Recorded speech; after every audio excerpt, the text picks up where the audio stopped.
Look, on page 12 of your program, and I must confess that I have a little difficulty in knowing how to properly introduce the sisters who have come here from Ann Arbor, Michigan, because there's such a lot that one can say about that.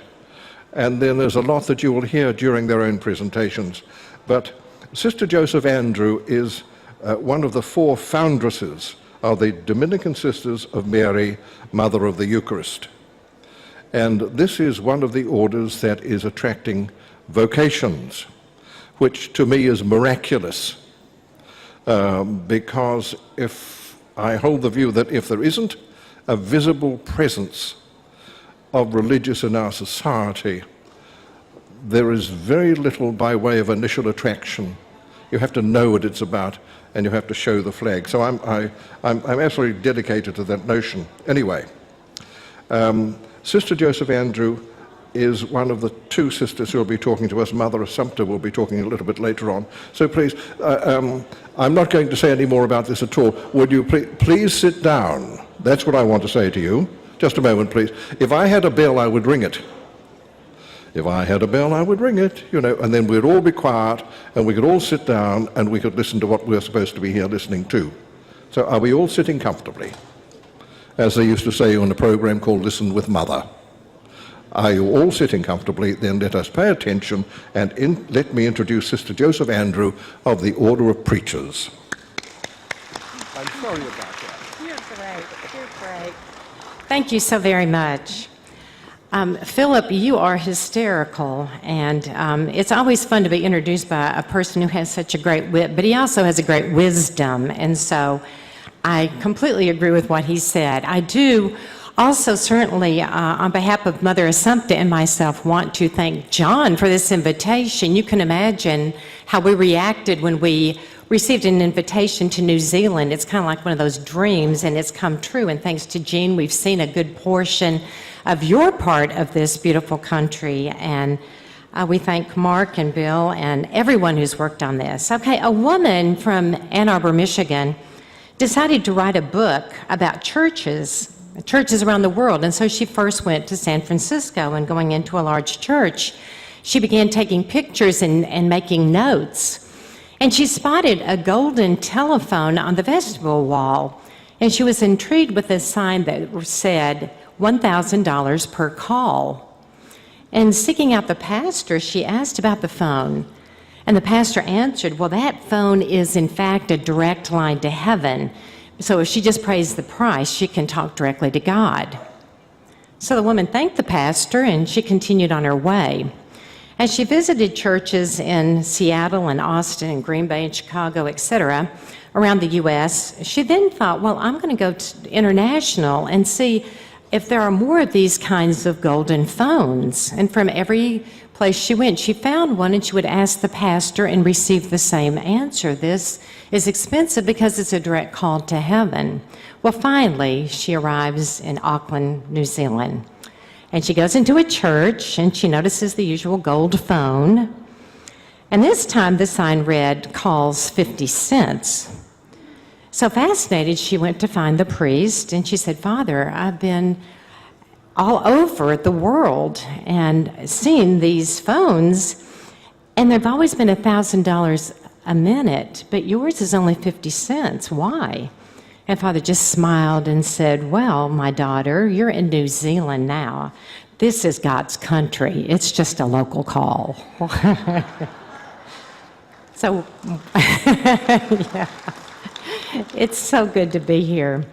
The theme is faithfulness, and John gave Mother Assumpta and I our topics, and we are going to talk to you as true Dominicans, teachers and preachers for 801 years now, the Dominican order, on the Eucharist. And I have Article 3 in Chapter 1 of Section 2, which basically, I'm going to read it to you. It's number 1322 if you have the Catechism. The Holy Eucharist completes Christian initiation. Those who have been raised to the dignity of the royal priesthood by baptism and configure more deeply to Christ by confirmation participate with the whole community in the Lord's own sacrifice. by means of the Eucharist. You could take that and you could go and really pray and meditate over who is the Eucharist and why are we so blessed. If you noticed in what I just read to you, the church points out the universality of this message, like the woman going to all the churches throughout the world and noticing the commonality. We notice that commonality because wherever we go into a Catholic church, anywhere in the world, we find God. God present, body, blood, soul, and divinity in the Eucharist.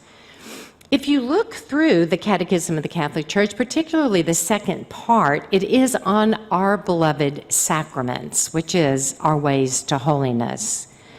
And it's very interesting because out of all the sacraments, the one that receives by far the most attention from the Church, you might say maybe baptism, when we become a son or daughter of God Himself. Or maybe the sacrament of holy ordination, or maybe confession, or it's the Eucharist. It's the reason we are all here from all over the globe today, to celebrate the fact that we are so blessed to be able to receive the Eucharist. And so it's interesting because the Catechism really does tell us very carefully that for most of us, when we go to attend Mass, most of us receive Holy Communion. Otherwise, it would be like going to a party and not even participating in the essence of it. Like, what was it all about anyway? And so we receive Holy Communion. And one of the questions that I constantly think my own self is, how many Holy Communions have I been blessed to receive in my lifetime? How many more I will be blessed to receive, only God knows. But if I just counted the numbers of Holy Communion since I was in second grade and had the privilege to receive my first Holy Communion, and if you put that number together of God inside me, just by His goodness and His love, we know, as the doctors of the Church, particularly St. Irenaeus tells us, basically, that if we received one Holy Communion with a great deal of faith, we could become saints. And so you kind of look at yourself, I look at myself and say, why am I not a saint? How many times have I received Holy Communion? Why am I not a saint? And so we take these thoughts and we go into an examination of conscience on, am I really prayerful? Do I really anticipate that I will be able to go up to heaven in this Holy Mass and to receive God inside myself the same way Mary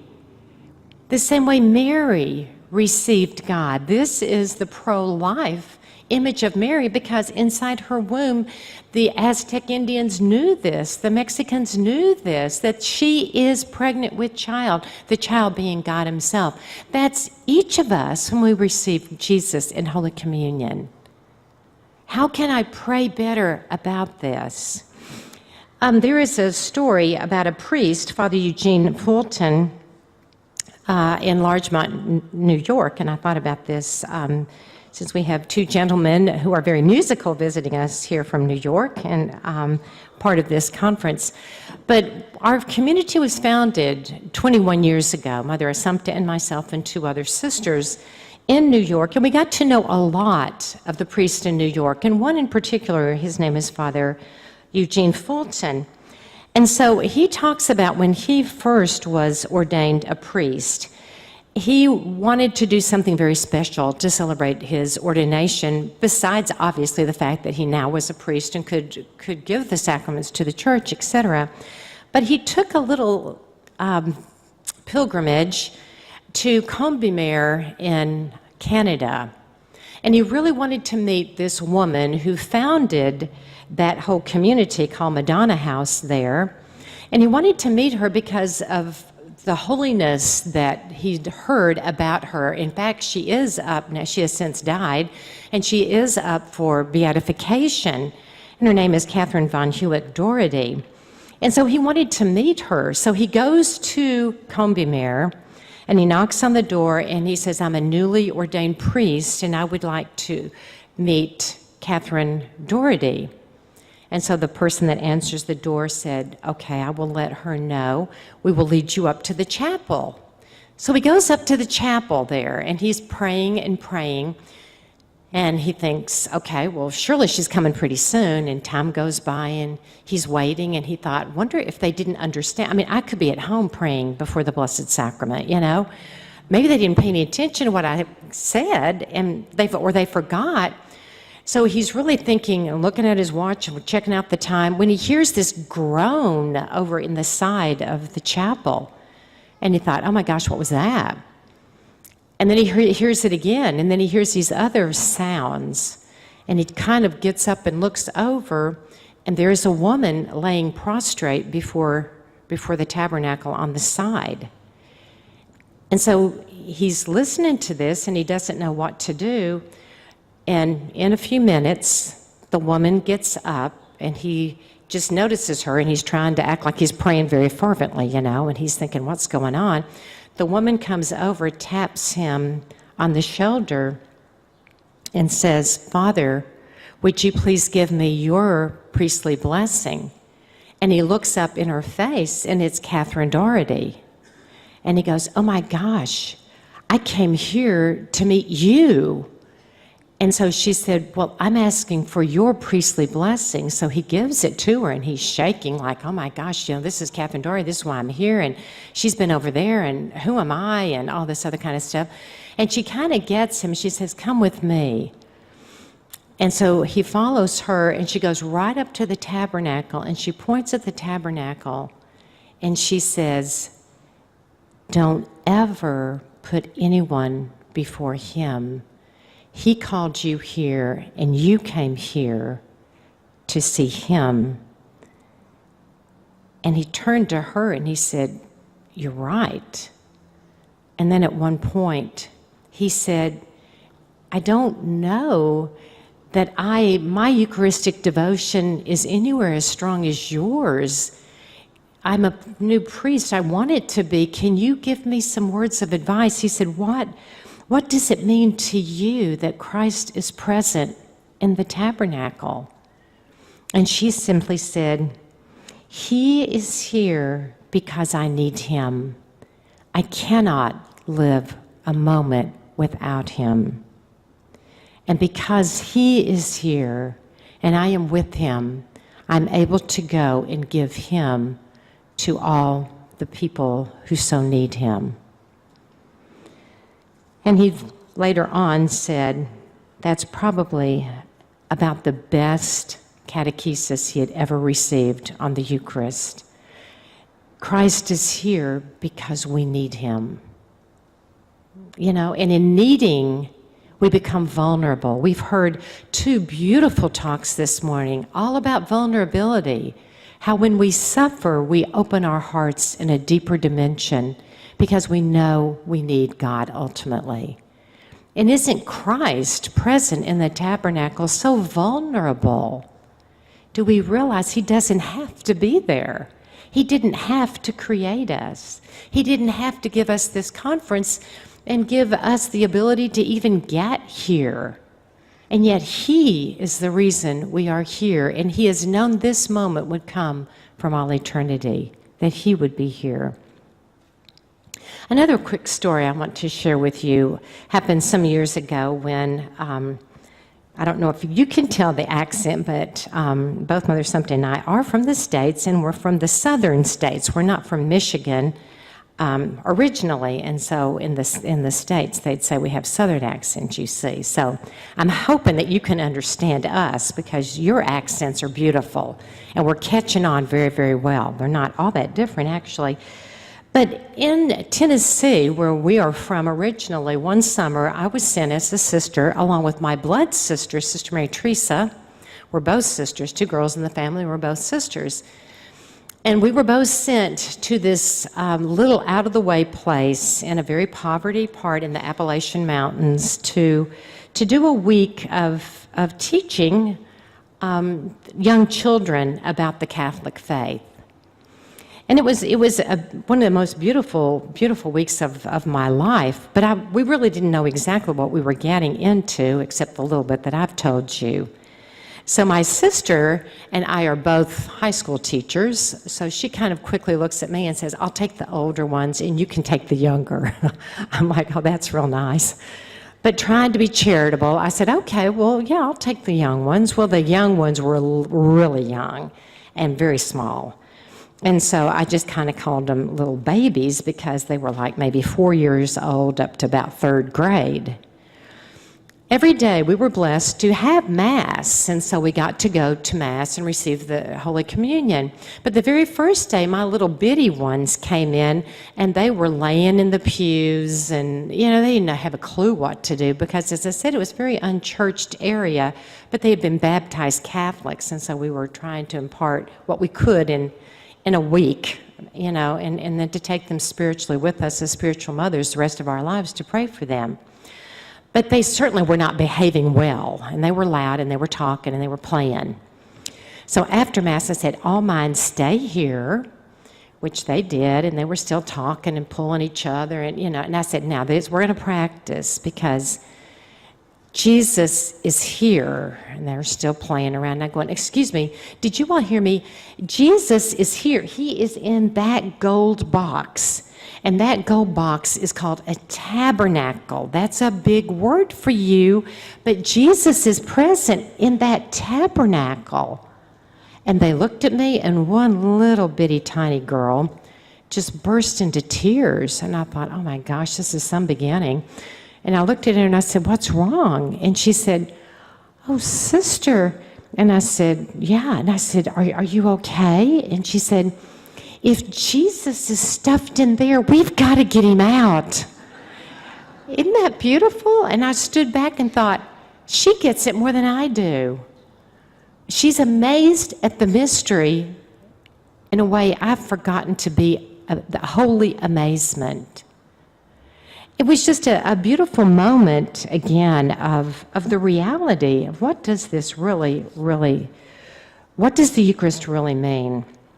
We have a great saint in our Dominican order, in our Catholic Church, a Dominican, St. Thomas Aquinas, and he's the angelic doctor for several reasons. And his tract on the Eucharist is really what set so much of the Church in a beautiful theology that is so elevating on God is present with us. Sometimes we think, well, how will I die, and what will it be to appear before God, and when will that happen, and all these kinds of questions. What will heaven be like? You have heaven inside you every time you receive the Eucharist. And one of the most beautiful prayers, and I know that this will mean a great deal to you, is because, think of the name of our community, Dominican Sisters of Mary, Mother of the Eucharist. She's the mother. Why do we love Mary? Because she was the instrument that God chose to give himself to us in our flesh and blood. The Eucharist inside us is heaven. It's as good as Mary had it. And that's what we receive in each Holy Communion. St. Thomas Aquinas has a beautiful tract, and in it he says, and this is again reflected in the Catholic Catechism, that of all the sacraments, the one par excellence, the one that stands above all the other, is the fact that God became man and comes into the likes of us in Holy Communion. And what does that really mean to us? And so St. Thomas Aquinas has a whole tract that the Church prays on Corpus Christi in particular. And that's something that I might leave with you, even if it's just a few of you as you go back to your various parishes when this beautiful conference is over. If you don't have a Corpus Christi procession or a Eucharistic procession, even if it's just a few of you begin one. Ask the priest or just try to do it yourselves. These things, Mother and I do a lot of travel since, again, we're head of a very new community that is growing very rapidly. Many, many young women are entering us, and we even have an Australian. We don't have a New Zealand out there, so if one of y'all knows who she's supposed to be, and you can see us and tell us who she's supposed to be. But in any case, we don't have a vocation from here yet. But the beautiful thing is that everywhere we go, we're amazed how many more people are coming to not to Sunday, but to daily masses.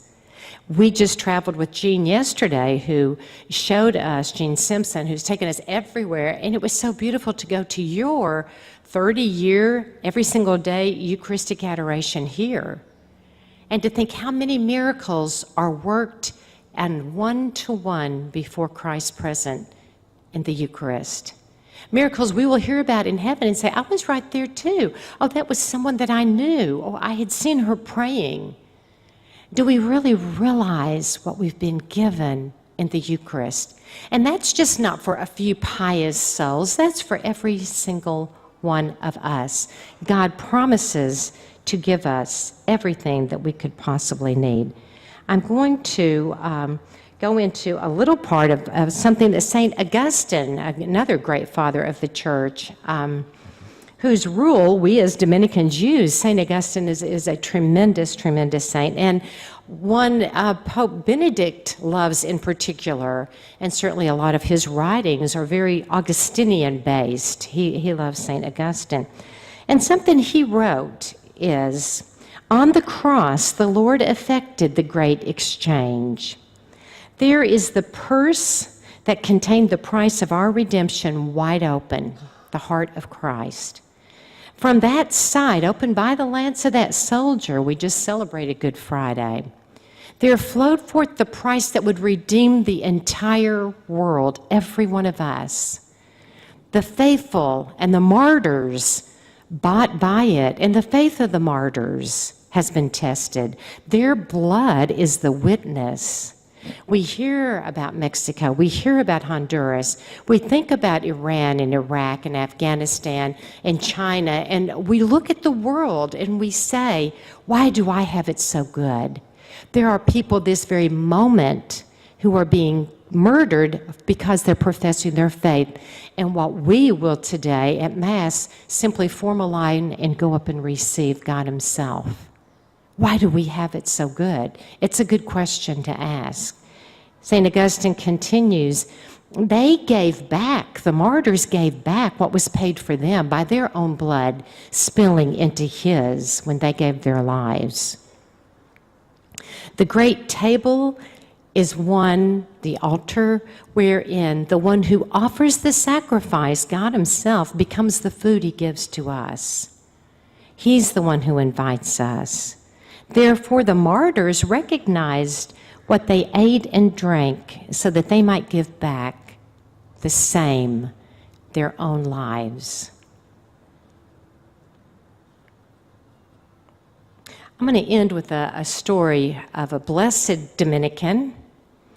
And we know that there are red martyrs, certainly. We've referred to those, and certainly we can think a lot about those, and I'll mention another tomorrow. But what I want to refer to is a white martyr, meaning she didn't spill her blood for love of God. She gave her entire being for love of Him and died in a very different manner, a type of martyrdom. Her name is Blessed Imelda Lambertini. And her body is incorrupt in Rome. And interestingly, Pope Francis has a great devotion to her. He has said several times since he became Pope, I don't have that simplicity, I don't have that purity of heart that Blessed Imelda had.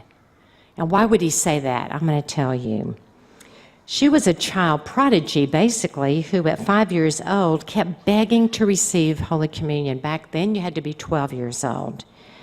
And as it was 1327, her request, again, was out of the question because, again, she wasn't old enough. But she kept asking and asking, and it wasn't a childhood fantasy. It was a reality. She had an unusual faith. I want God, she would say. I need to receive him in Holy Communion. Her father was an Italian count, and so she grew up in a comfortable home, but always she wanted to be closer to God, and she would say this to her parents. She would go to a nearby monastery, a Dominican monastery, and pray the divine office with the sisters that were there. So at her age of 9 years old, just 9, and she kept wanting to receive Holy Communion and had still not been given that gift, the Dominicans, this wouldn't happen today, but back then they could do these things, and they allowed her to enter their community, and she wore a habit, and she is known as Blessed Imelda, OP, Dominican. But on the night of the Vigil of the Ascension, Imelda, now at 11 years old, still not old enough to receive Holy Communion, but with that burning passion that we want also, and begging again and again to receive communion, she was able to attend Mass with the sisters, and as she was praying, Jesus, come to me, the consecrated host in Father's hands, as he was lifting it up at the part of the Mass, behold the Lamb of God, the consecrated host left his hands and went through the air to Blessed Imelda. She opened her eyes, she received the Eucharist, and everyone saw this miracle. And the priest, of course, was baffled at this miracle. Having other host, he gave communion to the sisters. After Mass was over, they then left. After they prayed a while, they then left, and they thought, leave little Imelda alone. She's just had this miracle, and this is everything that she's ever wanted, and God himself must have agreed with her because this miracle occurred and she received. So after a while, the nuns, the sisters, went to breakfast and did other duties and things, as is typical of the schedule. And then they began to notice that the little girl Imelda was not around. So they went back into the chapel, and they saw her still with her head bowed down, not moving, and they prayed behind her. A couple of the sisters were trying to figure out what's going on. They prayed behind her, and they didn't see her move. And after a while, one finally touched her, and she fell over dead. She had so desired communion that her first communion, being miraculous, became the last one she ever needed this side of eternity, until God called her home and she was able to see him face to face. A beautiful, very powerful story that I think these stories are important for us as we receive Jesus in Holy Communion and say, God, am I really loving you the way you ask me to, the way you want me to, the way perhaps a martyr would beg to? If a martyr was going to their martyrdom, and I would often think, maybe I could do it if I could say, can I just receive communion? Then he will make me strong enough. And we think of that in the difficulties of our lives. If I receive communion, am I strong enough for the suffering God is asking? To take the crosses of those I love and help carry. To not worry so much, but be present to and believe that part of my faith can go into my children and my children's children, and those that I so worry about that I'm incapable of doing anything for, but I can love them and I can witness to them. Do I receive communion as if it were the last Holy Communion of my life? What does little Imelda basically teach us?